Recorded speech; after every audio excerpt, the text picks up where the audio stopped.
Hi, this story will give you goosebumps. The Whispering Tunnel. They were never meant to leave. A group of 4 thrill-seekers decides to investigate a long-abandoned metro tunnel, shrouded in chilling urban legends. Mark, the fearless leader, craves danger. Kate, the curious photographer, dreams of capturing the unknown. Alex, the urban explorer, is drawn to the architectural mystery, and Mia, the skeptic, reluctantly tags along. None of them are prepared for what awaits in the dark. The entrance to the tunnel lies hidden on the outskirts of the city, concealed behind crumbling concrete barriers. The group squeezes through a rusted gap in the fence, greeted by an eerie silence.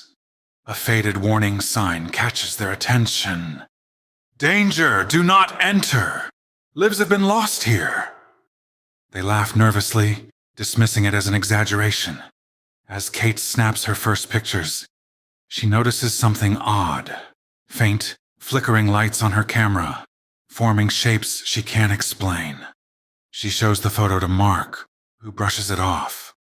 "Probably a lens flare," he says. But the shapes don't disappear.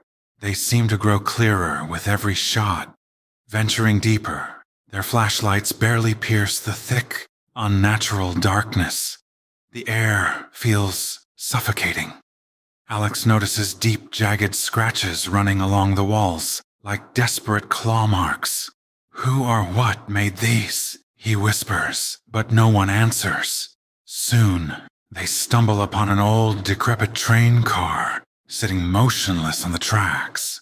Dust and cobwebs cover its surface, yet the air inside feels disturbingly fresh. It's like someone, or something, was just here, Mia mutters, clutching her flashlight tighter. Inside they find scattered belongings. Suitcases left half open, children's toys, a diary with its pages torn out. The unsettling realization hits them. The people who owned these things never left.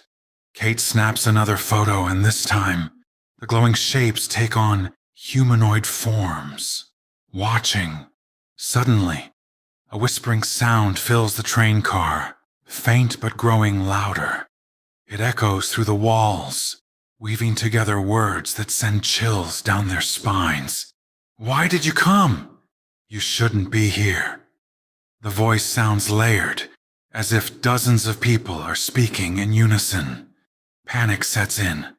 "Let's get out of here," Mia screams.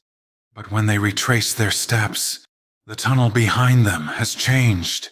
The once familiar path now stretches endlessly into pitch-black nothingness. "This can't be real," Alex mutters, his voice shaking. Mia's breathing grows erratic. She starts running, but her own reflection in the window of the train car suddenly freezes and stares at her, even as she moves away. They press forward, hoping to find another exit. The deeper they go, the stranger things become. The overhead lights flicker erratically, casting fleeting shadows that seem to move independently of the group. Their footsteps echo back, but sometimes the echoes don't match their movements. Kate stops dead in her tracks, staring at her camera screen. The photos now show figures standing inches behind them, figures in outdated clothing, their faces blurred and twisted. "They're following us," she whispers. The whispers evolve into distinct voices, calling each of them by name.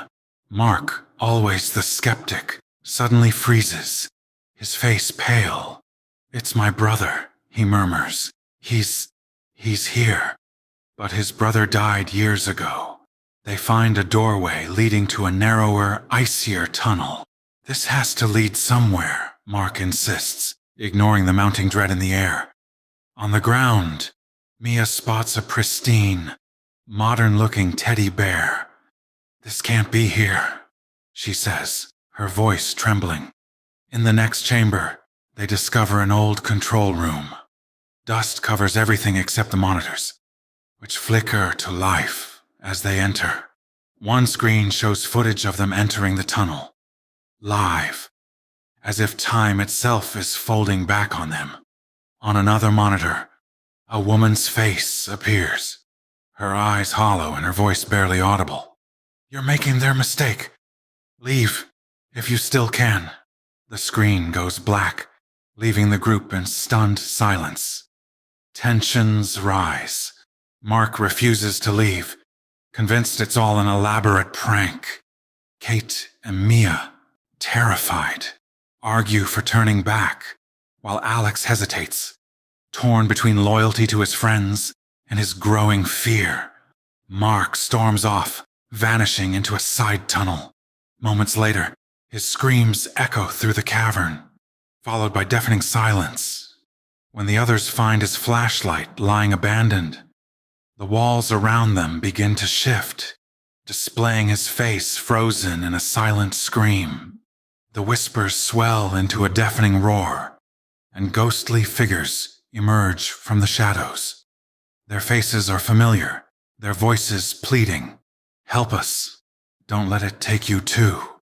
But one by one, the figures fade, leaving the group surrounded by cold, impenetrable darkness. Finally, the remaining three stumble upon an emergency exit. They burst into the open air, but something is wrong. The city before them looks eerily unfamiliar, as though it's trapped in a time decades past. They return to their lives, but nothing is the same. Each begins receiving strange phone calls, the voices on the other end eerily familiar. The calls always end the same way. "We'll see you again.